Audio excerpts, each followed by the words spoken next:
থাকে কিভাবে? এর সাথে আপনারা জড়িত। আপনারা এখানে চারটে কোটে দাঁড়ান। আপনি চারটে কোটে দাঁড়ান। যে জায়গার ভিতরে সারা বাংলাদেশে বঙ্গবন্ধু একটা ছবি নাই, হাসিনার একটা ছবি নাই, এখনো পর্যন্ত এখানে ভিতরে হাসিনার ছবি থাকে কিভাবে? ছবি থাকে কিভাবে এখানে? আপনাদের সাথে জড়িত। আপনারা মিলিতভাবে মিলে দেশটা নষ্ট করার জন্য আমার চক্রান্ত এই সাম্প্রদায়িক উস্কানিগুলো যেগুলো হইতাছে সম্পূর্ণ প্রতিস্থল এখানে এই নীল নকশা বাস্তবায়ন করতেছে প্রশাসনের প্রতি আমাদের দৃষ্টি আকর্ষণ তারা যেন অতি ব্যবস্থা নয় দেশে এগুলি অরাজকতা আমি সহ্য করবো না। আমরা হিন্দুত্ববাদী চাই না, তারা হিন্দুদের দালাল, ভারতের দালাল তারা। এই দেশে তাদের বসবাস করার অধিকার নাই। সাংবাদিক ভাইরা যদি দালাল না হতো আজকে পর্যন্ত শেখ হাসিনা শেখ মুজিবুর রহমানের ছবি লালন করে আজকে তার উপর বসে আছে। এটার ব্যাপারে প্রশাসন আসু দৃষ্টি নিব, নয়তো আমরা হাতে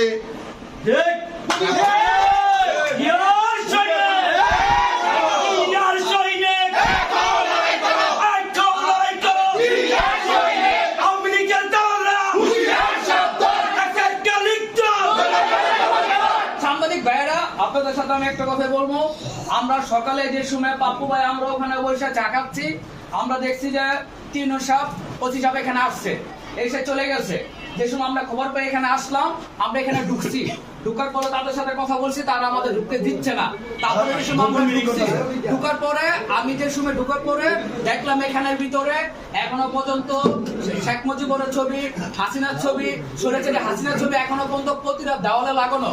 পরে আমি উদ্যোগ নিয়ে আমার বন্ধু বান্ধব ভাই বোনদের নিয়ে সবকটা ছবি নামাইছি, এমন ভাঙচুর করছি।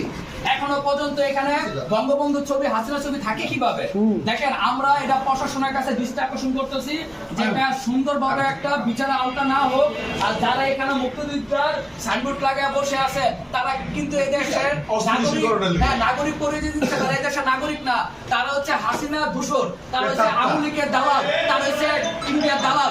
তাদের বিরুদ্ধে ব্যবস্থা না হোক আর এই অফিসটা বন্ধ থাকবে, সাংবাদিকদের অফিসটা বন্ধ থাকবে।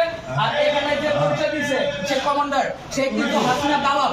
আমি এখানে এসে সব ছবি পাইছি, তো আপনারা আমার সাথে আসেন, আমরা কি পাইছি আপনারা আসেন সাংবাদিক এই কি হয়ে গেল সব।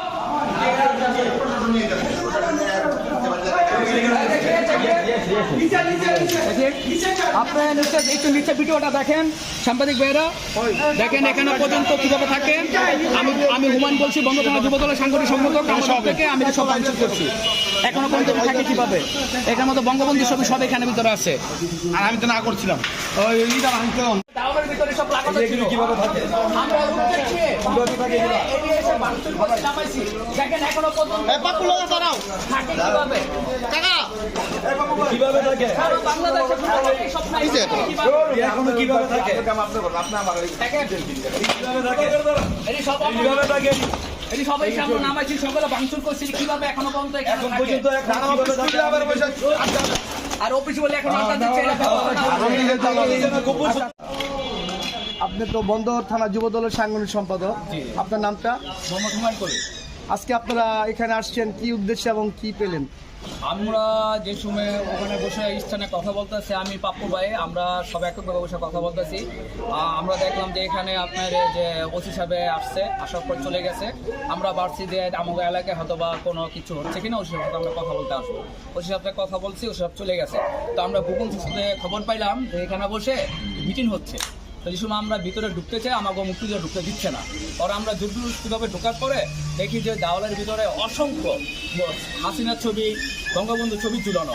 তাদের প্রশ্ন করলাম যে এখনো দেশ স্বাধীন হয়েছে 5 মাস, এই ছবিটি এখনো বন্ধ থাকে কিভাবে? তারা আমাদের বাধা দিচ্ছে ছবিটি ভাঙার জন্য। তারপরে আমরা সবাই মিললে এককভাবে উদ্যোগ নিয়ে সব ছবিটি নিচে নামাইছি, এবং যা ছিল সব নিচে নামে ভাঙচুর করে এখানে বন্ধ রাখছি। আর আমরা ভিতরে যারা বসে আছে তারা হচ্ছে আওয়ামী লীগের দালাল, হাসিনার দালাল। তারা এখনো পর্যন্ত মনে করেন যে দেশটা অরাজকতার সৃষ্টি যেতে হয়, দেশটা একটা ধ্বংসের পর্যায়ে যায়, তারা পায়তারা করতেছে, আমরা তারা ভিতরে বসায় রাখছি। এখন আমরা যারা বিএনপির বাইরে আছি সবাই এককভাবে আপনারা সাংবাদিক বাইরে নিয়ে আমরা একটা ব্যবস্থা নিব। আমার সিনিয়র নেতাকর্মীরা আছে, তারা এখন কথা বলবে।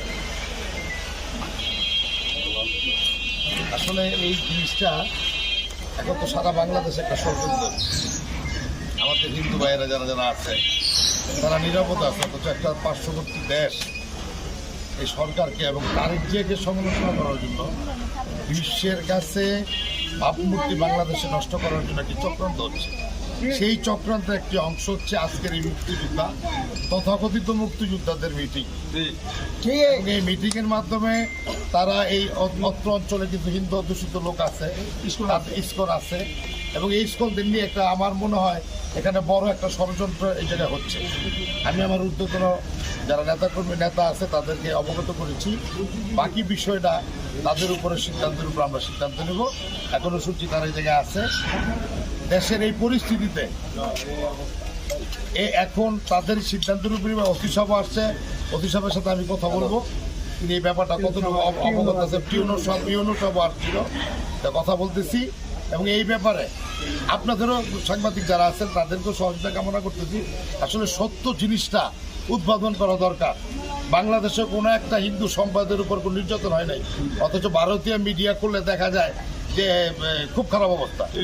আপনাদের এই জায়গায় ভূমিকা আছে যে এই জায়গায় আসলে ষড়যন্ত্রটা কি আপনারা উদ্বোধন করবেন। কারণ এখন একটা কথা হচ্ছে যে বিএনপি কোনো কিছু বললে বা আমরা কোনো কথা বললে সেটাকে নেগেটিভভাবে দেখা হয়। তা আপনারা তদন্ত করবেন, যেটা সত্য সেটাই প্রকাশ করবেন। এগুলো আমার বক্তব্য শেষ করছি। আসসালামু আলাইকুম। আর উদ্ধার কিছু না, কি আছে